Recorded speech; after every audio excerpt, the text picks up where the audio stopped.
Sesaat lagi kamu akan mendengarkan cerita di balik lensa by Panya Foto, podcast audio storytelling pertama seputar dunia fotografi. Selamat mendengarkan ya. Saya dibesarkan di keluarga Cina, teman-teman dulu Cina semua, masuk sekolah Cina. Iya, kalau ada orang yang melihat saya masih beda dan kemudian dia nggak suka, ya udah saya berpikir ya kamu bukan teman saya. Teman saya masih banyak loh yang mau terima saya apa adanya gitu loh. Udah tenang aja, saya udah berada di jalan yang benar bahwa ya apa yang saya lakukan sekarang itu termasuk legacy dari kamu. Sobat Panya, kembali lagi di cerita di balik lensa by Panya Foto. Suarakan visualmu.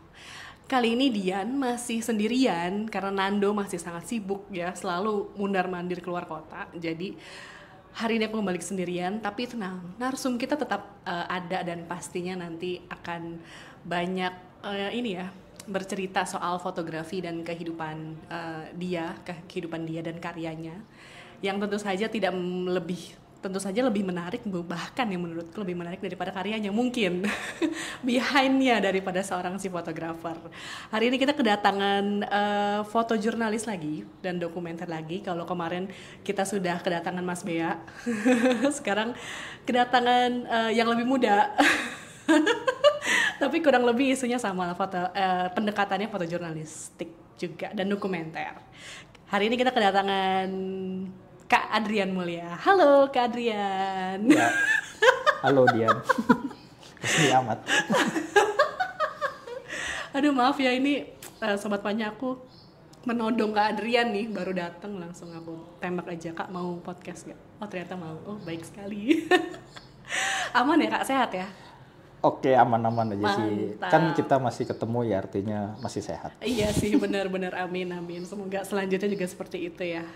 Kak Adrian, karya-karyanya Kak Adrian pasti Sobat Panya udah nggak asing, apalagi bukunya yang meskipun terbit tahun 2016, tapi aku rasa karena dicetak sama penerbit besar juga pasti banyak yang tahu ya bukunya. Nah, tapi kita nggak mau ngebahas karya dan teknis fotografi nih Mas, tapi kita mau coba berpulang ke Mas Adrian yang dulu, jauh sebelum mengenal fotografi. Itu gimana sih Mas backgroundnya? Awal mungkin lahir di mana dan tinggal di mana, besar dan tinggal di mana. Itu kayaknya lebih bikin orang penasaran ya dibanding karya-karyanya yang sudah pasti bagus. Kalau saya sih ya lahir dan besar di Jakarta. Jadi seperti orang Jakarta pada umumnya, biasanya tuh orang Jakarta orang tua yang merantau. Ya mereka ketemu di Jakarta jadi melting point. Ya disitulah lahir saya. Tapi asalnya dari mana? Jakarta. Karena saya lahir di Jakarta. Iya sih. Orang tua berarti kalau gitu. Orang tua tuh satu dari ayah dari Bangka, ibu Cianjur, Sunda gitu. Lalu mereka ke Jakarta dan bertemu di Jakarta dan jadi saya. Iya benar juga ya. Jadi kalau ditanya bahasa ibu, saya udah nggak ada. Saya udah nggak ngerti, saya nggak bisa ngomong Sunda Bangka, Sunda nggak bisa, gitu. Ngomongnya Jakarta. Bener-bener bahasa Betawian lah ya, prokem. Ya gitu, bisa dibilang gitu. Sama aku juga gitu. Nggak dari mana-mana, tapi kalau ditanya ya udah orang Jakarta. Iya. Seperti itu berarti lahir dan besar di Jakarta. Kemudian sebelum kita ngomongin kuliah hukum ya, apa sih awal permulaannya nih Mas Adrian ini mengenal visual dan mulai mulai ada ketertarikan dengan dunia visual? Sebenarnya sih kalau dunia visual itu tadinya saya nggak terlalu tertarik ya, tapi kemudian setelah saya bergaul dengan dunia visual, mungkin saya ada keturunan soal visual itu dari kakek saya. Oh, apa tuh Mas? Kakek saya fotografer, Oh walaupun dia sebagai hobi. Jadi saya ketika saya dulu ya setelah saya jadi fotografer, saya ngecek lah foto-foto lama. Jadi gini, ayah saya itu demen sekali mendokumentasikan setiap kita jalan-jalan. Oke. Jadi dia itu selalu membawa kamera pocket. Dia nggak belajar foto serius, tapi dia selalu bawa kamera pocket. Jadi setiap kali kita jalan-jalan, dia selalu bawa kamera dan setiap kali hasilnya udah ada, dia bikin album dan selalu ditulis ini kemana, tahun berapa, bla gitulah. Khas zaman dulu banget ya, ditulis di belakangnya. Betul gitu ya. Ya. Nah terus rupanya kebiasaan itu menurun dari ayahnya. Dia yang jadi kakek saya itu, ternyata kakek saya itu emang dia fotografer, dia serius kalau dia hobi lah. Jadi saya menemukan ada satu arsip foto lama, dia bikin double expose. Jadi dia mau motret dirinya sendiri. Selfie kalau zaman sekarang ya. Enggak, dia dan dia gitu loh dalam satu frame. Itu kan teknik double expose kan. Sorry aku nggak ngerti teknik sebabnya, jangan dihardik tolong. Iya gitu. Jadi dia satu di sebelah kiri dia megang kamera, di sebelah kanan ada dia juga lagi megang kamera. Gitu. Jadi subjeknya dia sendiri. Iya. Nah terus kan kemudian dari foto-foto arsip lama itu, saya juga lihat ya sama, dia selalu menuliskan ini ada di mana, tahun berapa, tanggal berapa, dan ketika dia melakukan perjalanan, ya dari situ saya mungkin akar tentang visual itu mungkin dari keturunan dari situ sih. Kira-kira. Wow, keren. Karena kalau kita upload di Instagram kan udah ada tanggalnya ya. Bahkan kalendernya dibikinin. Kalau zaman dulu harus manual nulis lagi di mana lokasinya, gitu. Tanggalnya. Wow, oke. Itu berarti terpapar dengan visual tuh dari kecil ngelihat foto-foto. Awalnya dari ayah saya itu. Gitu. Mainin kameranya mulai kapan tuh? Ya kan karena ayah saya waktu itu ya suka motret, walaupun pakai kamera pocket ya saya juga suka dimintain tolong motret mereka lagi jalan-jalan, suruh ngisiin film. tuh buat dia tuh permasalahan sekali si film itu. Gitu. Ya dari situ sih, tapi nggak ada ketertarikan serius. Baru mulai tertarik serius pas kira-kira kuliah lah gitu. Berarti memang cuman mainan lah ya, tanda kutip, buat anak-anak kan seru juga gitu ya. Waktu awal kuliah, dimintain tolong sama, jadi waktu itu kuliah tuh ada apa sih istilahnya, mapras. Ospek ya. Iya, ospek.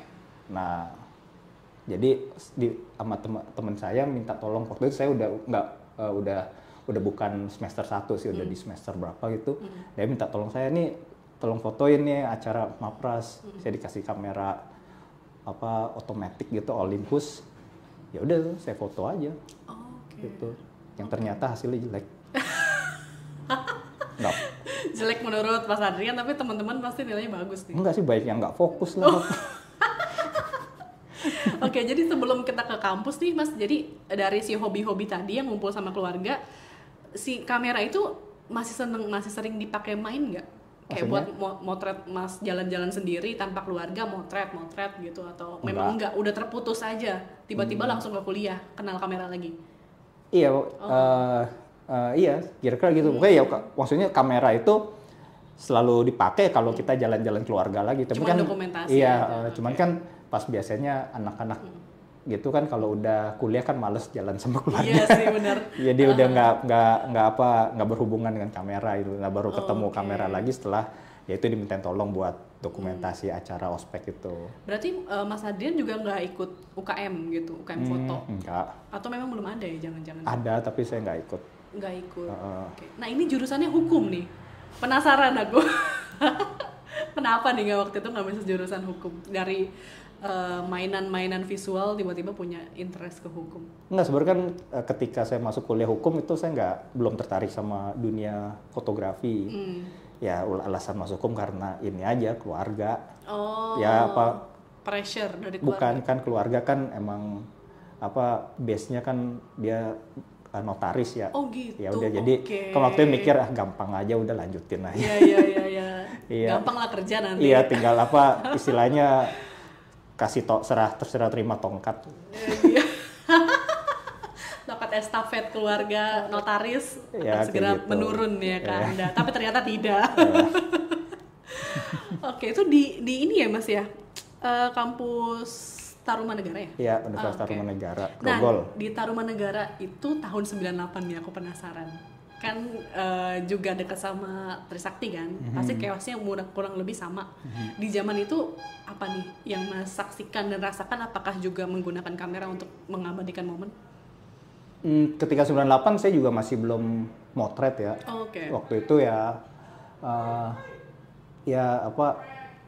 ikut sih demo gitu waktu 98 ketika itu kan namanya kejadian ya mahasiswa kan banyak yang lari juga ke Untar itu dan aku juga pada saat itu ya sering nongkrong di kampus gitu jadi ya ikut-ikutan juga lempar-lemparan terus ada temen juga yang bokongnya ketembak gitu ya lihat juga gitu sih iya. Jadi belum ada kepikiran tuh ya untuk mendokumentasikan momen itu ya? Belum, kita masih ya udah jalan-jalan aja. Tapi sebagai anak hukum, jiwa-jiwa ya justru itu karena demonya? Biasa anak hukum ya suka sering nongkrong, ya demonya di situ. Oke, sekalian ya. Oke, baru. Jadi kita bukain pintu buat orang mahasiswa waktu itu ya pada loncat-loncat masuk ke kampus, kan termasuk ya larinya ke Untar juga. Iya, tapi anak Untar ada yang sampai enggak? Oh, ada ya? Ada. Kayaknya yang salah satu bukan foto icon ada temen yang itu kok sebenarnya sempat itu ya masuk yang di sepak yang tentara bukan perempuan tapi ada satu lagi dia tadi ngalamin itu juga di sepak tentara. Aku lupa tapi kayak fotonya sempat ada itu apa dia yang dipapah gitu ya ada. Nah, dari apa ya, bisa dibilang fotografinya lumayan telat lah ya Mas ya, tanda kutip untuk menggeluti itu.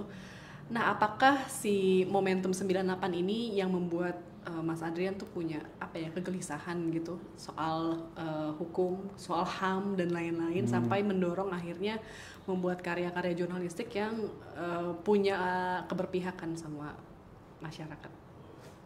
Sebenarnya enggak sih, jadi kalau ngomong soal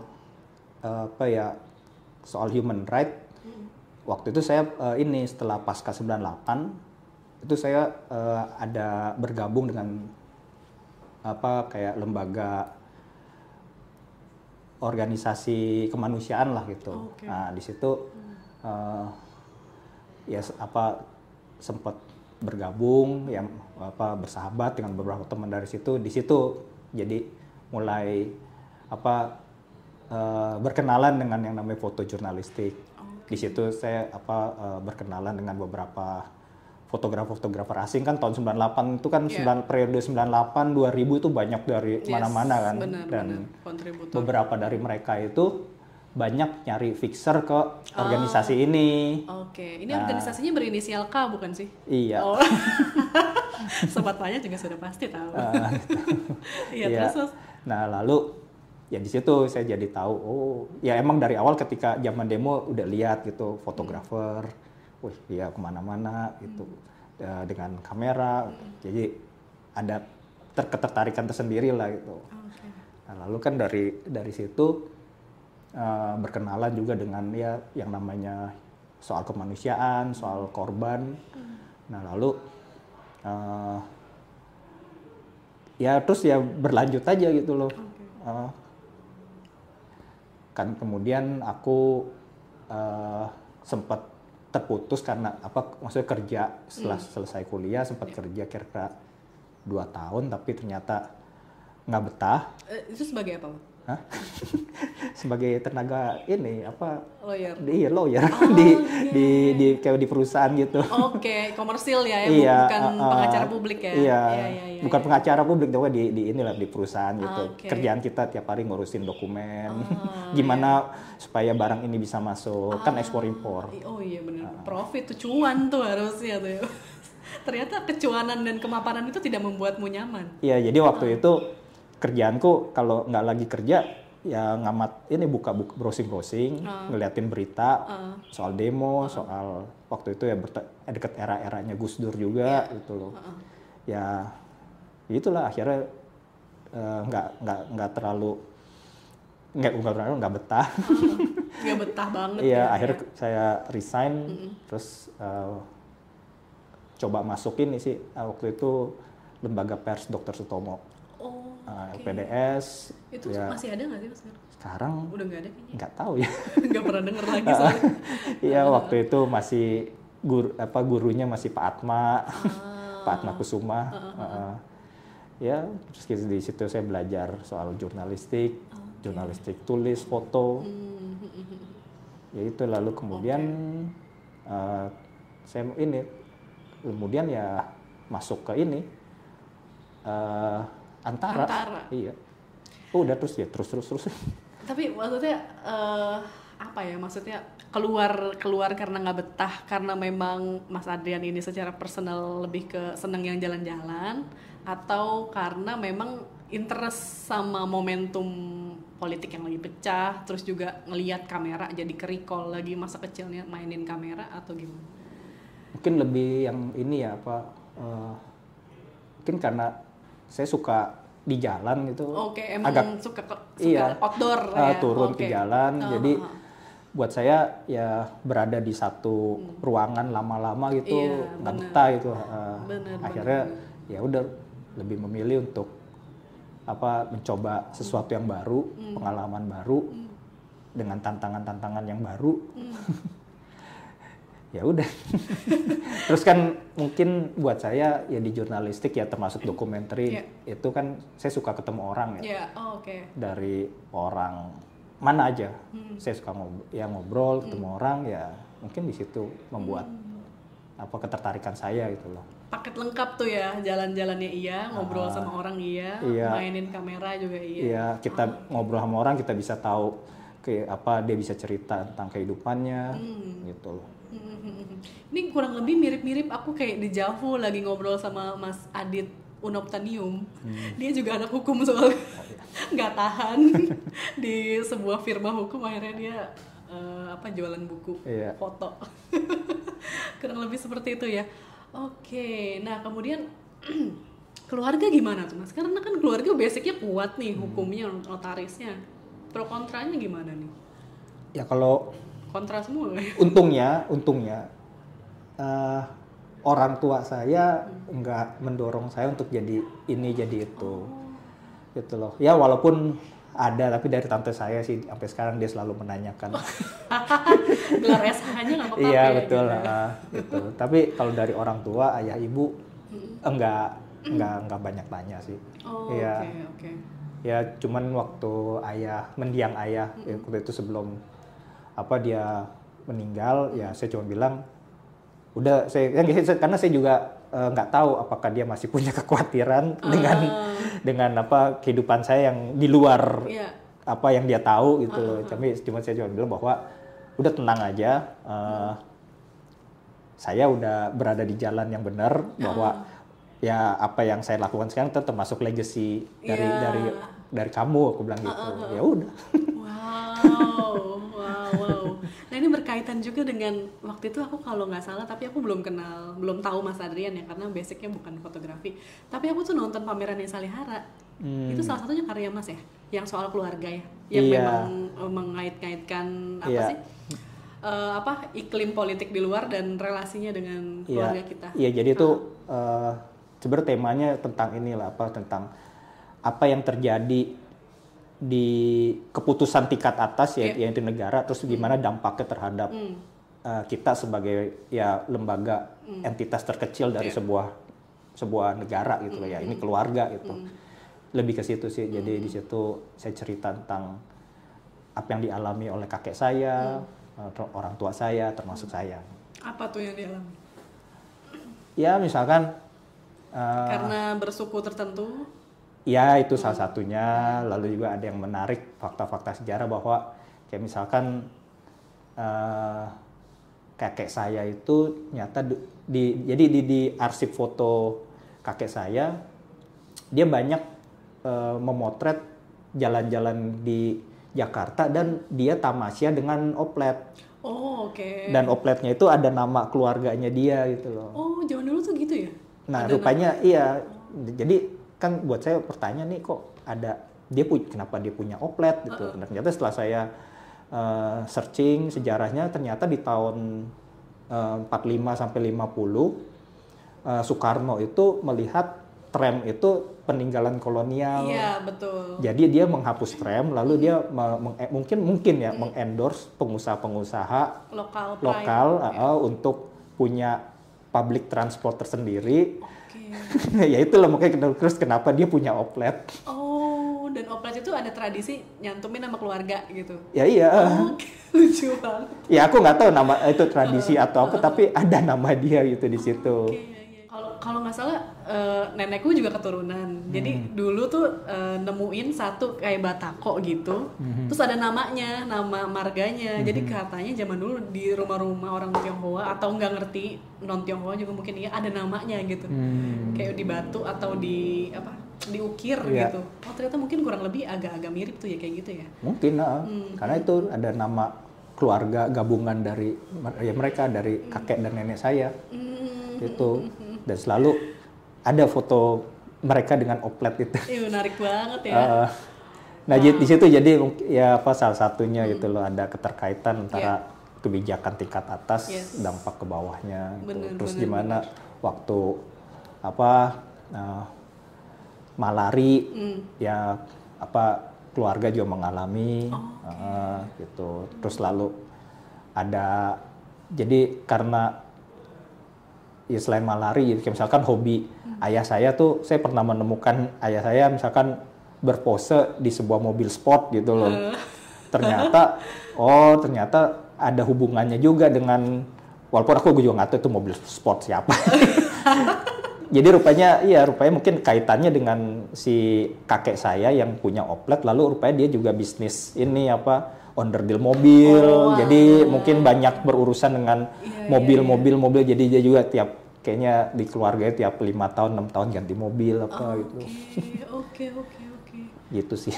Wow, berarti si mata kamera ini bener-bener ini ya jadi arsip ya. Iya betul.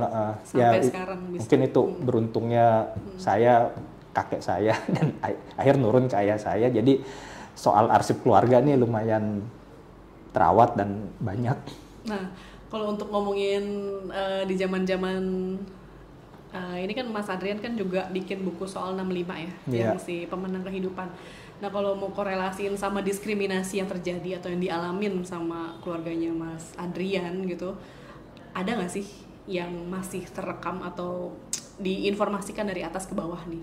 Kayak kita sebagai keturunan gitu. Kalau aku intermezzo dikit, jadi bapakku Chinese, ibuku enggak. Aku enggak, looknya enggak Chinese, tapi kakakku tuh mukanya Chinese banget. Jadi pas 98 dia dimasukin ke lemari. Wow. Aku enggak. Aku boleh main karena enggak Chinese mukanya. Nah yang kayak gitu-gitu pernah dialamin sama Mas Adrian guys? Jadi gini kan,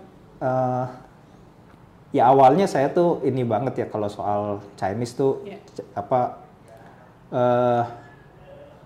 saya dibesarkan di keluarga Cina. Teman-teman dulu Cina semua, masuk sekolah Cina, Untar, ya kan? Masuk ke Untar itu. Tapi saya beruntung Untarnya saya nggak masuk ekonomi. Iya benar stereotyping banget itu semuanya. Dan beruntungnya juga ketika saya kecil, khususnya di SMP, saya nggak masuk ke sekolah yang sekolah tanda kutip bagus lah gitu. Saya masuk sekolah mediocre gitu. Di mana saya bergaul dengan teman-teman yang semua kalangan, teman-temannya itu banyak orang tuanya dagang di Pasar Senen gitu loh. Jadi dan saya juga bergaul dengan tetangga-tetangga gitu loh. Dan pada saat itu saya juga nggak terlalu paham dengan Cina, dengan pribumi ya kita bergaul aja gitu loh. Nah lalu kemudian setelah saya SMA, saya masuk ke sekolah yang ya emang dibilang sekolah bagus Jakarta. Lalu jadi disitulah mulai berasa ada segregasi itu gitu. Lalu kemudian masuk Untar, tapi Untarnya pun untung saya masuk hukum. Banyak orang Batak. Betul. Jadi di situ saya ya mau nggak mau harus bergaul juga kan gitu. Ya jadi kemudian ya menurut saya kemudian ketika saya masuk ke dunia jurnalistik, saya bertemu banyak orang ya itu semakin saya semakin nggak berpikir bahwa ini saya Cina apa gitu loh. Karena buat saya ya saya tak tahu bahwa ada segregasi apa macam. Cuman buat saya tuh gini, kalau ada orang yang melihat saya masih beda dan kemudian dia nggak suka, ya udah saya berpikir ya kamu bukan teman saya. Teman saya masih banyak loh yang mau terima saya apa adanya gitu loh. Itu aja sih pegangan saya. Dan ketika saya masuk jurnalistik yang dunianya plural, kayak ketemu banyak orang, yang penting kan niat kita baik-baik semuanya, so fine aja sih. Bener banget. Tapi momentum dari sekolah yang mediocre ke sekolah yang bagus itu perasaannya Mas Adrian tuh lebih kemana? Kayak gimana ya menjelasin ya? Kadang kalau temen-temen yang keturunan kadang ngerasa bukan circle gue. Di sisi lain ada warisan, mungkin dari orang tua, kamu jangan terlalu main sama ini, ya, karena ini dan lain-lain. Kalau ketika SMA sih nggak ada ya, karena aku juga belum punya kesadaran soal itu kan ya, namanya bergaul ya bergaul aja sekarang kemudian ketemunya sama teman-teman Chinese Cina ya udah gitu loh. Dan ya mereka emang inilah ada segregasi lah terhadap pribumi ya pada saat itu ya udah ikut aja. Tapi kan kemudian ketika udah kuliah kemudian ikut di organisasi kemanusiaan itu kan ya itu kemudian membuat paradigma berpikir kita kan berubah. Berarti memang tidak ada tanda kutip warisan kebencian ya dari keluarga, dari orang tua gitu. Oh, kalau itu ya tetap ada sebenarnya. Bukan kebencian sih, tapi lebih kayak rasa hati-hati gitu. Kayak misalkan kalau ada misalkan yang saya ingat tentang ibu saya misalkan, kalau ada seorang Cina yang vokal dulu, dia pasti selalu bilang, aduh udahlah jangan gitu, ntar kita lagi yang kena gitu. Itu kan artinya kan ada satu intergenerasional trauma itu loh yang diwariskan yang entah dari peristiwa apa gitu. Jadi dia selalu ngomong kayak gitu. Benar itu terjadi di banyak keluarga Chinese sih. Iya itu. Ya termasuk ketika saya ikut di demo atau dia ada kekhawatiran itu, tapi saya bilang udah tenang aja lah.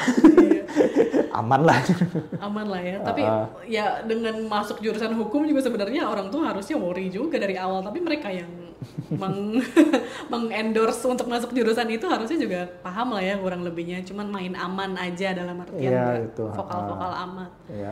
Tapi sebenarnya kalau soal masuk hukum tuh, tapi ini ntar jadi ngelebar mana-mana. Nggak apa-apa dong, ini personal aja. Enggak, kalau zaman saya kan gini ya, Kak, beda ya. Menurut saya tuh kalau zaman sekarang kan kita dari SMA mungkin udah dibukakan wawasan, oh nanti tuh kuliah ada ini gitu loh. Terus kan dengan internet, medsos semua kan informasi kan terbuka. Dulu zaman saya informasi cuma dari guru BP. Betul. Waktu itu saya cuma bilang ke guru BP bimbingan, oh mau masuk, ya saya tertarik di dunia apa sih waktu itu ilmu komunikasi lah apa-apa. Lagi awal-awal booming tuh ya ilmu komunikasi. Iya kayak gitu ya. Cuman kan terus dia nanya, kalau orang tua gini, ya udah masuk hukum aja. Oke. Hukum, ekonomi, akuntansi. Iya kayak gitulah. Ya itu mungkin zaman itu. Oke. Iya. Oke, jadi pengacara atau lawyer di ya mungkin juga keluarga. dia juga lihat ya udah keluarga udah begini, udah lu lanjutin aja. Bener cari gampangnya aja ya. Oke. Jadi ternyata punya background meskipun dari ibu bapak itu keturunan Chinese, tapi ternyata pengalaman kesehariannya Mas Adrian waktu kecil tuh ternyata juga heterogen ya, dengan siapapun bergaul. Kemudian di hukum ternyata juga banyak lokal juga, orang Batak dan lain-lainnya, bergaul di organisasi juga sangat plural ya. Dan tidak kaget akhirnya di dunia jurnalistik juga seperti itu, bahkan justru mungkin menikmati ya dengan bergaul dengan siapapun gitu ya. Makanya baru berasa dijewer ketika ngurus ini keterangan kematian ayah. Iya, di situ ketika saya ngurus surat keterangan kematian, ya si orang kelurahannya bilang, oh ini nggak bisa, kita nggak bisa ngeluarin ini, kalau ini harus ke notaris. Loh kenapa, saya bilang? Iya kan masih keturunan.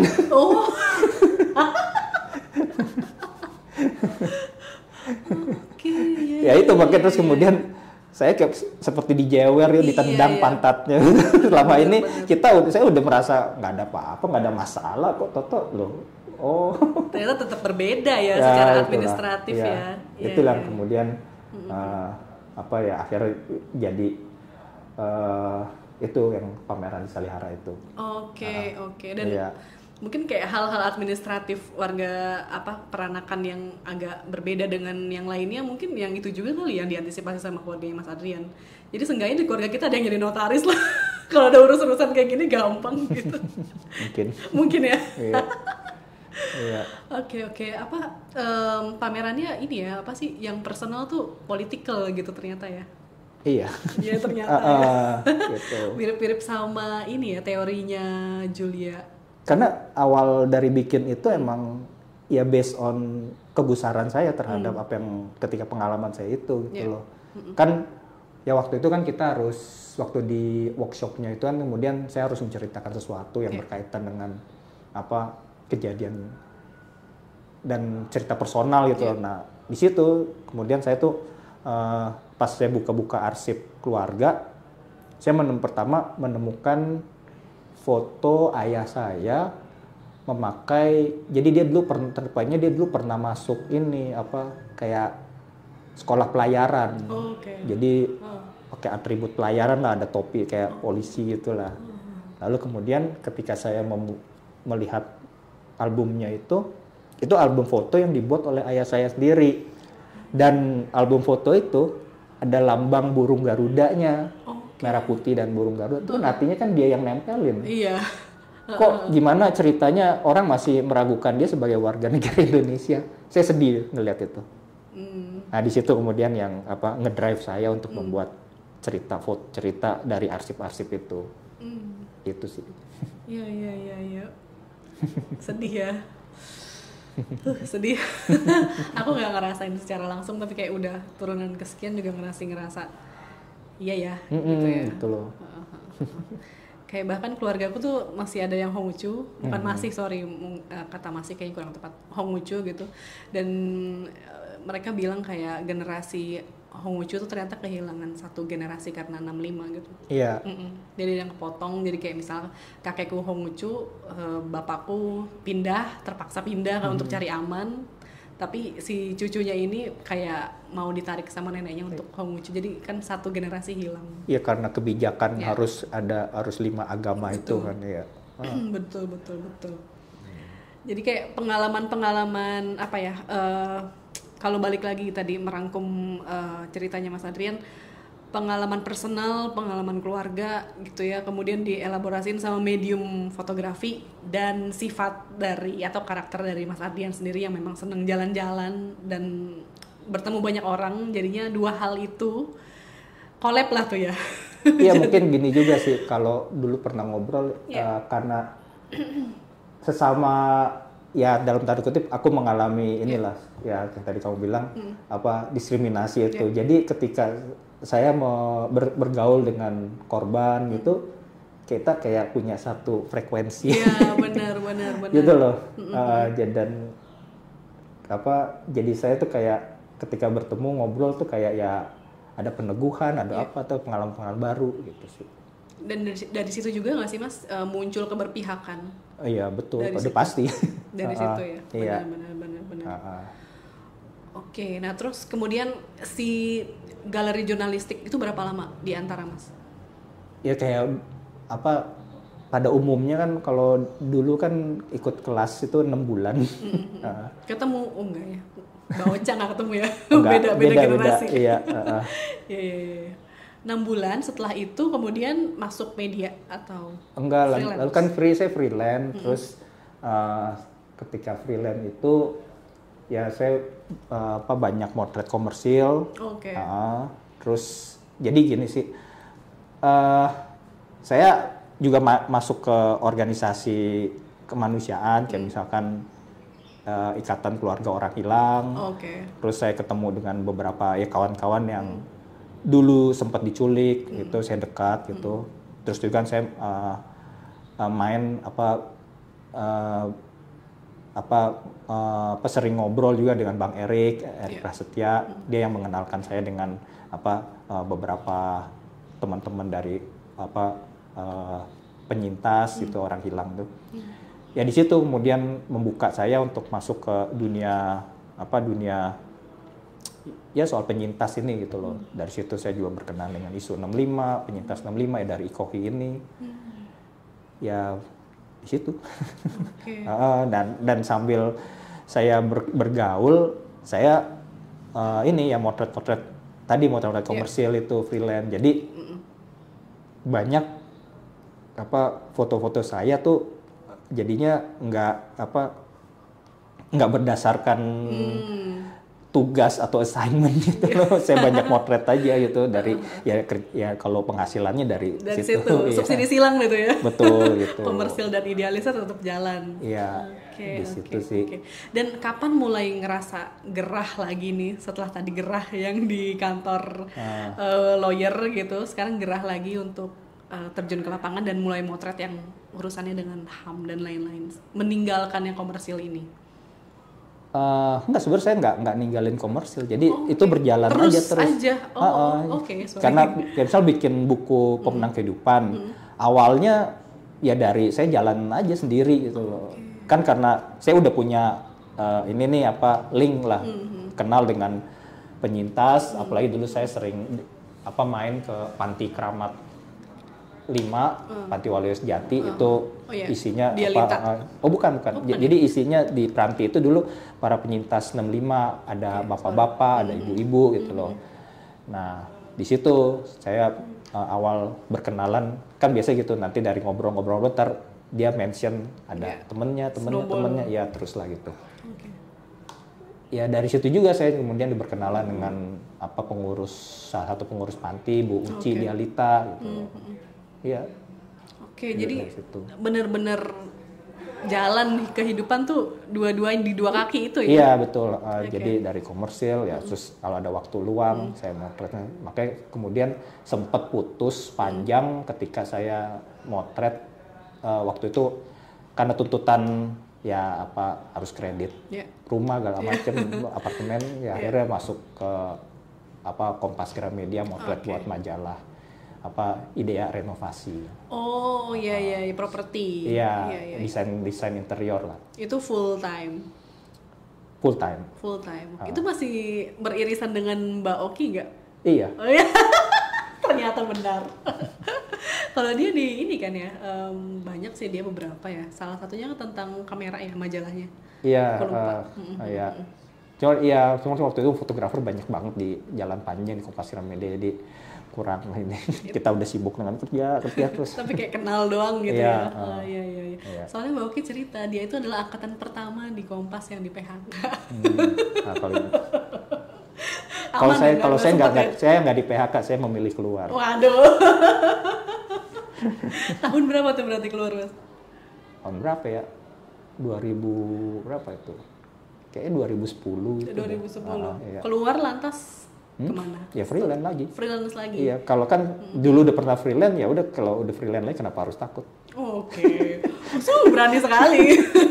Tapi aman lah ya, banyak juga fotografer yang freelance.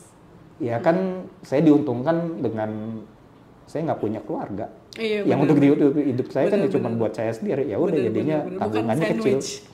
Bukan sandwich generation. Sebuah privilege. Iya. Ya. Oke, kemudian freelance itu di mana aja tuh, Mas? Yang assignment-nya? Ya, terus kemudian saya freelance ya banyak. Selain komersial, saya banyak motret buat NGO. Lalu ya suka motret juga buat majalah-majalah asing, penugasan-penugasan gitu dari majalah Elsevier. Terus pernah juga buat ya NGO kayak macam-macam sih, ada Yapikation Aid, Oxfam. Kayak gitu sih. Wow, jadi ibaratnya kalau semua genre bisa lah ya, pernah lah dijajal ya. Pernah. Anak hukum loh Sobat Panya, ternyata bisa semuanya dijajal. Ya belajar aja.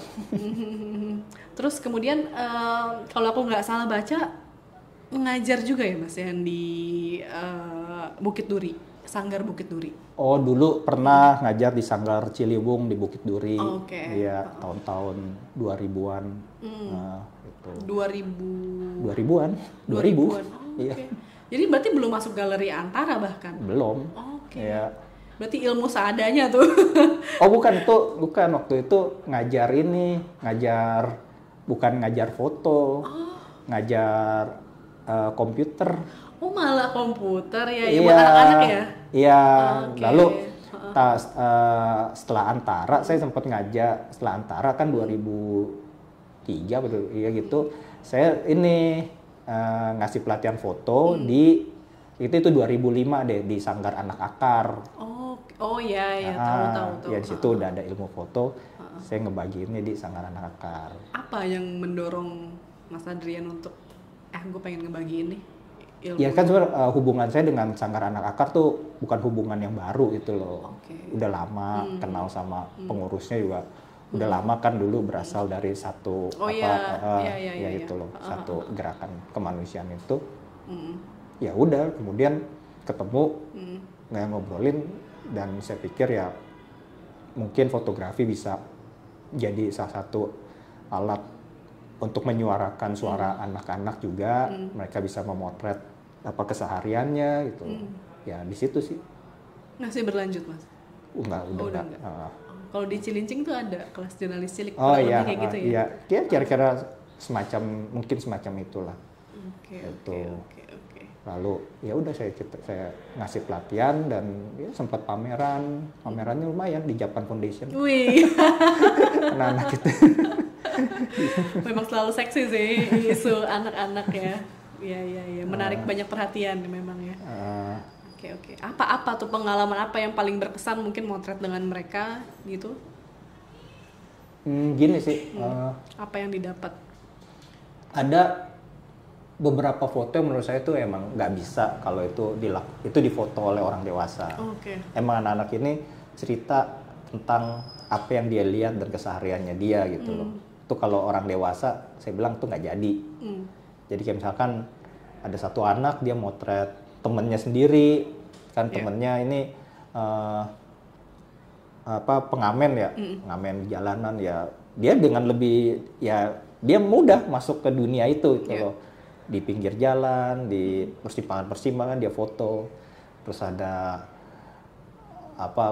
foto seorang, jadi dia motret di Bantar Gebang, dia motret seorang ibu yang sedang menyusui anaknya gitu loh. Dan itu bagus sekali gitu. Dan saya bilang ini nggak bisa kalau orang luar. Benar. Masuk ini nggak bisa, ini cuma bisa dilakukan oleh mereka gitu. Itu banyak sih sebenarnya. Itu yang menurut saya tuh menariknya foto-foto anak-anak itu loh pada zaman itu. Karena setelah beberapa tahun kan program tuh terus berjalan ya. Nah, cuman waktu itu teman saya yang kemudian jadi mentor. Nah, zaman itu digital udah masuk. Jadi ketika saya ngajar tuh itu belum digital. Mereka masih pakai film, filmnya dijata genap ganjil atau setengah-setengah, gitulah. Nah, ketika zaman digital, menurut saya itu ada perubahan. Perubahan dalam arti gini. Yang saya harapkan tadinya kan ya teman-teman anak-anak memotret tentang dunianya sendiri. Cuma mungkin karena dunia digital dan informasi udah banyak, kayaknya tuh banyak yang ngelihat belajar dari internet. Gitu loh, foto-foto apa yang banyak bertebaran di internet. Nah, lucunya ya mereka mengcopy itu. Jadi nggak, tanda kutip, nggak original lagi. Iya, nggak cerita soal dunianya gitu loh. Bener. Jadi misalnya mereka ada yang melihat foto jembatan apa waktu itu, di jembatan di Tebet gitu, kayak apa slow speed. Bener, secara teknik bagus banget. Jadi gitu loh. Tapi ya itu dia. Bener. Jadi nggak organik lagi. Iya, nggak cerita tentang dunianya. Ya dia emang effort motret. Diajar pakai slow speed gitu loh. Jadi fotonya itu. Ya, itu sih yang saya lihat perkembangannya gitu ya. Kalau dulu kan karena keterbatasan ya dia juga harus, jadi akhirnya motretnya dia juga mungkin karena ya waktu itu saya cuma bermodalkan ngasih anak-anak itu majalah Fotomedia. Mungkin jadi informasinya dari situ aja gitu loh. Iya. Oke. Berarti tapi kalau dari matanya Mas Adrian sendiri lebih senang yang mana? Yang manual atau yang udah digital nih berarti? Kalau ngelihat karya fotonya mereka gitu. Ya kalau saya sih berangkat ini ya, berawal dari ininya dulu dong, cerita dunia gitu loh. Yeah. Kalau cerita dunia menurut saya lebih masuk ya yang pertama. Gitu. Tapi kalau cerita bahwa ya kemampuan memotret, ya ketika zaman digital ya mungkin juga itu mereka cari yang terbaik, ulang. Sedangkan kalau yang di film kan nggak bisa, ya udah jadi mereka nggak bisa lihat. Bener. Keterbatasan justru menghasilkan. Ya kadang-kadang gitu. Kadang-kadang kan kita ya kalau udah ini kan kita bisa ngomong bahwa kadang-kadang yang blur itu bukan berarti buruk, ada arti-arti sendiri ya. Tapi kan kita yang mengartikannya. Bener. Jadi itu salah satu selama berproses dengan anak-anak itu yang didapatkan ya. Mata, tanda kutip mata atau lensa kejujurannya mereka dari sudut pandang mereka, dunia mereka, tentang mereka. Ya. Oke. Kemudian apa lagi ya? Loncat nih Mas. Loncat dari yang si asing, kemudian berbagai NGO dan lain-lain. Mas Adrian ini pasti Sobat Panya juga kenal, aktif di Project Multatuli nih Mas. Iya. Yes, itu siapa lah ya nggak tahu. Kayaknya banyak yang tahu dan secara followersnya PM juga banyak banget. Itu gimana sih Mas awalnya bergabung di PM, kemudian meliput isu-isu yang berkaitan dengan yang Mas banget nih. Dari tadi tuh panjang kan rekam sejarahnya tuh, dari personal keluarga, kemudian pengalaman di kampus, terus melihat kejadian pelanggaran HAM tahun 98, bergaul dengan organisasi HAM juga ibaratnya gitu. Gimana tuh Mas dengan proses panjang itu? Iya, kalau PM itu buat saya seperti muara aja gitu. Dari ya tadi kamu udah bilang itu gitu. Semuanya loh. Itu iya masuk gitu ke loh. situ. Kan gini, dulu juga saya udah pernah membuat satu kolektif foto. Ya temanya tentang social documentary bersama kawan dia sekarang ada di Amerika. Tapi terus kemudian ya nggak berjalan karena ya kesibukan masing-masing waktu itu. Dan ya entah kenapa terus kemudian saya ngelihat itu semua ya ada di PM ini, dari tulisan, dari kita meng-create fotonya. Dan ya tadi kemudian dari perjalanan saya, jadi saya ngeliat semua ya ada di PM ini. Ya itu juga yang membuat akhirnya saya tertarik untuk gabung sih. Apalagi dulu perkenalannya juga unik. Kan dulu saya waktu zaman pandemi saya dapat project, bukan project, waktu ngajuin project dan akhirnya disetujui sama D4RN, Digital for, aku lupa nama lembaganya. Pokoknya itu dia berusaha temanya tentang hoax yang ada di media lah gitu. Nah waktu itu saya mengajukan tentang bergabungnya dua raksasa, Gojek dan Tokopedia, tapi gimana dampaknya ke para pekerjanya dalam hal hari ini ya Gojeknya itu sendiri ya kurir-kurirnya itu. Nah, waktu itu saya ngajuin tentang ya bikin satu foto dengan kayak foto art gitulah, kolase gitu loh. Nah tapi kan itu based on ini ya penelitian ya. Jadi ketika saya searching soal penelitiannya itu ternyata banyak keluar dari Project Multatuli ketika saya browsing gitu loh. Karena waktu itu pandemi saya nggak bisa keluar, saya ya udah by internet aja ngumpulin cerita-cerita tentang kurir, tentang pengemudi, dan tentang bersatunya dua perusahaan ini. Nah itu banyak cerita dari PM, di situ perkenalannya. Lalu kemudian jadi itu ya udah, terus saya ngebatin, wah ini kalau mereka butuh buat soal visual aku boleh lah gitu.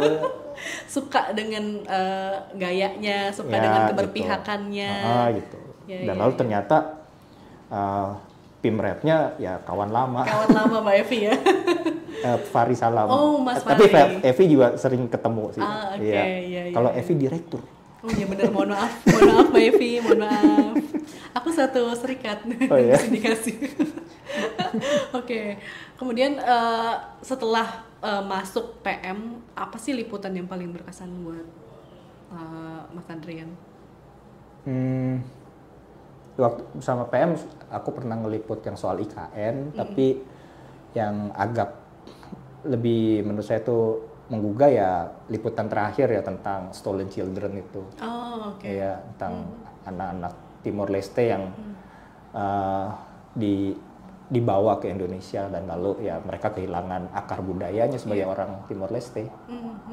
Dan itu ya buat saya tuh kayak semacam ya malu sih jadi orang Indonesia. Iya benar.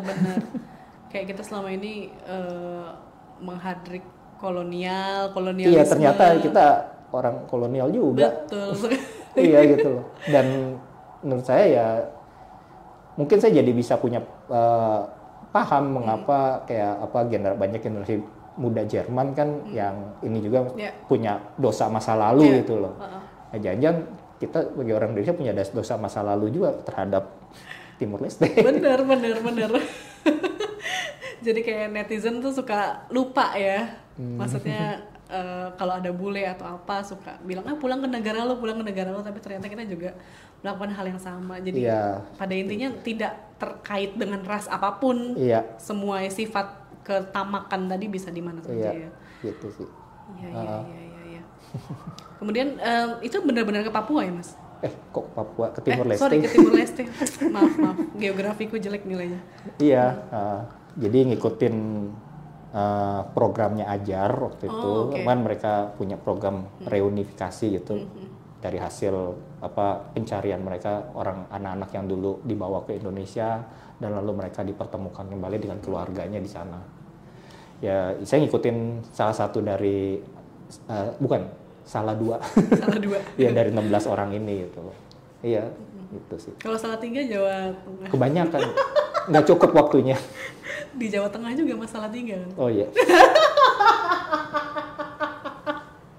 Jokes bapak-bapak mulai keluar ya. Oke, jadi itu momen-momen apa ya? Karena PM adalah muara tadi dari perjalanannya Mas Adrian, jadi cukup enjoy di sana untuk mengeksplor banyak isu-isu minoritas lainnya ya. Iya. Gitu. Yang menulis dan memotret pun memotret minoritasnya kan. Tapi agak ini juga tricky juga kata minoritas sebenarnya aku nggak setuju juga. Iya, karena kalau kita selama jadi minoritas kita nggak keluar untuk melakukan apapun ya akhirnya pagar itu tetap ada gitu loh. Kan yang penting kan mau minoritas atau mayoritas apa yang kita berikan bagi orang-orang. Bener tanpa tadi balik lagi ya. Ya tanpa ngelihat dia saya minoritas jadi saya nggak bisa begini ya enggak lah. Bener justru dobrak aja. Iya jadi ya udah gaul aja. Iya. Loncatin lah itu pagar. Bener. Tapi di sisi lain ini juga nggak sih Mas kayak mungkin pengalaman Mas cukup beruntung nih Mas Adrian nggak ngalamin diskriminasi mungkin yang nggak separah teman-teman lain kan teman-teman lain kan ada ya banyak kayak Suhoki gitu kayak cukup fisik kena gitu mental kena gitu tapi buat teman-teman yang mengalami hal itu menurut Mas Adrian wajar nggak sih kayak jadi lebih introvert atau lebih proteksi dirinya lebih tinggi nih daripada Mas yang nggak ngalamin hal seperti itu? Iya, pasti ada kayak gitu ya. Makanya sih gini sih menurut saya sih nggak tahu kalau saya sih tetap berpandangan ini ya penting kita berbuat baik kepada orang. Ya orang akan menilai itu gitu loh. Dia akan menilai perbuatanmu gitu loh. Ya kalau selama kamu berbuat baik dan nggak diterima, ya udah itu bukan sungaimu. Oke, bukan muara. Iya, cari yang lain gitu. Kan ya itu dia makanya kenapa saya tuh suka dengan dunia fotografi, jurnalistik, apalagi dokumenter. Kan ini dunia yang plural gitu loh. Kita nggak ngomongin kamu siapa, apa latar belakangmu. Kita ngomong dari ya apa yang kita buat, karya kita gitu. Dan kurasa udah banyak kok teman-teman yang melakukan itu gitu loh. Dan ya dilihat ya dari karyanya gitu loh, nggak peduli kamu siapa. Bener. Kan gitu kan. Bener. Ya buat rasa introvert itu mungkin ya tetap ada atau apa. Ya masalahnya kan kita ini tinggal di dunia yang mayoritas. Iya betul. Masa harus merasa ini ya keluar aja, berbuatlah sesuatu yang baik gitu aja. Kayak bapak banget. Lu ngejebak lu. Sebuah quotes, sebuah petuah dari Mas Adrian ya. Oke. Nah kemudian kita bisa jump to ini Mas, closing statement. Jadi back to basic, apa sih fotografi tadi? Selain yang tadi, lebih ke filosofisnya, makna filosofisnya. Ya ini aja filosofi. Fotografi itu ya buat aku tools gitu loh, untuk menyampaikan apa yang kita rasakan, kita pikirkan, kita mau suarakan. Nah, ya itu sih menyampaikan itu. Jadi dia tools gitu loh, alat lah. Persoalannya nanti mau bentuknya seperti apa, ya itu urusan nantilah, persoalan estetik atau apa gitu loh. Mau bentuknya jurnalistik, dokumenter kan, tinggal nanti ditentukan mau ditujukannya buat apa. Ya itu sih buat saya yang penting, fotografi itu harus ada gunanya. Kalau gunanya cuman buat naikin nama juga buat apa ya? Nama dan uang. Nah iya gitu kan, menurut saya kan ya kalau kita punya kemampuan dan itu berguna bagi orang lain, kayaknya tuh lebih bagus lah. Jadi bisa dibilang fotografi yang Mas Adrian lakukan di ranah HAM itu bisa mengadvokasi lah ya, berusaha untuk mengadvokasi. Istilahnya ya mengadvokasi, memberikan suara pada ruang bagi memberikan ruang mereka untuk bersuara gitu. Kira-kira seperti itu sih. Satu lagi deh, pernah dapat feedback nggak sih Mas? Karena fotonya Mas Adrian nih misalnya, jadi misalkan ada pembangunan sesuatu atau ada kasus yang akhirnya terungkap atau apapun. Itu sih belum, cuman kemarin ketika ketemu temen, dia yang inilah membawa. Jadi gini, dia bilang ke saya, ya kan Dialita kemarin baru dapat penghargaan dari Guangzhou. Dia bilang, ya itu berkat foto-foto lu. Kenapa gini bisa foto-foto gua? Ya dia bilang, foto-foto lu kan banyak kan ngikutin Dialita, dan waktu itu ya ketika untuk Guangzhou dia yang minta ke saya gitu. Saya kirim semuanya yang dari perjalanan yang Dialita yang selama ini saya foto sih. Ya baru itu sih. Wah, itu sih nggak baru ya. Itu sih dalam banget ya Sobat Panya ya. Aduh, mendalam banget. Iya, makanya ada hubungannya dengan si buku Pemenang Kehidupan ini ya. Dari sini proyek panjang ini kan. Iya. Oke. Ya cuma sayangnya kan udah hampir setengah dari buku Pemenang Kehidupan, yang mbah-mbahnya sekarang udah nggak ada. Iya. Aku justru malah senang loh kalau orang-orang yang menderita tuh berpulang, karena mungkin dia dapat keadilan di sana. Karena dunia ini tidak adil. Wah, mendalam banget sih Mas, itu pencapaian terbesar sih kalau menurutku ya sebagai orang yang baca ini. Aku nggak bisa tuntas membaca ini karena terlalu menyakitkan. Ya itu kadang ininya sih tarik menariknya gitu. Kadang kita harus memilih gitu loh antara dengerin cerita dengan, ya kita tahu bahwa kadang memotretnya itu kan juga dengan emosi gitu loh, tapi ya itu problem dari mungkin fotografer jurnalistik, dokumenter itu kita harus bisa ngelawan itu antara harus memotret. Tapi sambil nangis nggak sih Mas? Kayak sambil dengerin mereka ngomong kayak, aduh mata nggak sengaja akhirnya berlinang juga. Mungkin ketika wawancara ya, ketika wawancara kan banyak cerita keluar gitu ya, di situ emosi timbul gitu loh. Gitu.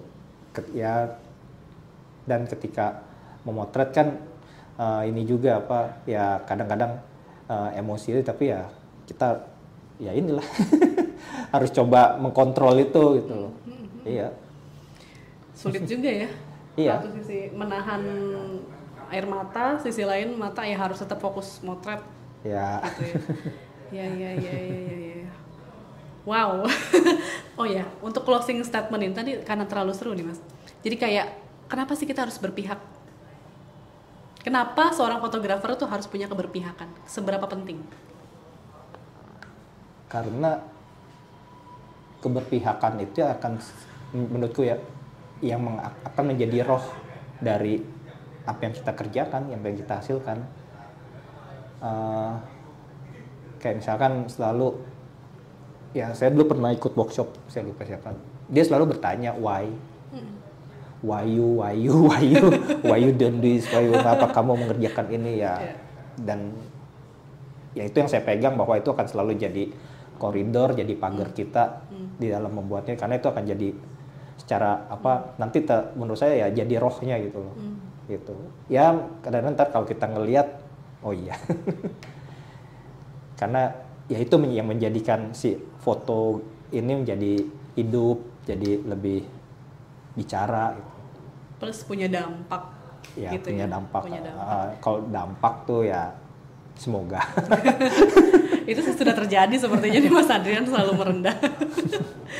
Ya, jadi kalau bisa sedikit aku simpulkan tadi punya punya sejarah panjang, ternyata kakek, kemudian juga bapak gitu, ternyata memotret gitu, punya kamera, kemudian kayak pernah dibahas jadi fokus nih nggak fokus sama Mas Arif Furqon tuh yang tuh dia pameran di Jeepfest kemarin. Jadi kamera itu kalau dipikir-pikir iya ya, ternyata punya hanya untuk orang-orang yang privilege ya di zaman itu ya, karena nggak semua orang bisa punya uang untuk beli kamera dan rollnya yang nggak kayak zaman sekarang.